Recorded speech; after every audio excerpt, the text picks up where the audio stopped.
Özbekistan Respublikasından kelgen, Kırgızistan Respublikasından kelgen Asılbay ağamыздың general деген тұлпарымен палуан екен бұл. Азамат, не істейміз? 11. Барун Айбек палуанда сынақты.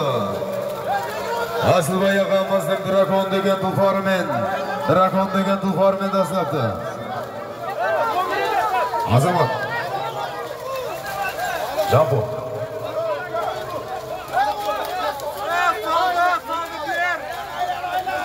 Генерал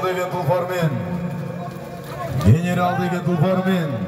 Айбек палуан. Естейміз, Азамат. Жалаушыға барыңыздар, сіздердің өтініш.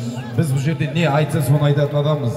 Қазақстан Республикасынан келген қонақ Асылхан мырзаның, Асылхан ағамыздың татқа есімді сәйгүлігіменен Барун Айбек палуан салыпты, міне салымдар құтты болсын. Осы Өзбекстан Республикасында небір дүбірлі тойларда міне аты салынды болып жүрген ағамыз бұл кісі міне осы міне интернет желісінің дамыған соншалықты осы міне Асылхан ағамыздың аттарын тамаша қылып жүрміз біздер неше күннен бері. Салымдар құтты болсын, Құдай қаласа. Али Баба Искандар аттардың міне егесі, Асылхан ағамыздың татқа есімді сәйгүлігіменен Барун атақты марқұм Төлебек палуан ағамыз. Айбек ұлақ қандай болды? Молодец, білеңен күш кетпесін. Палуан ба қалай көкпар көтеріліп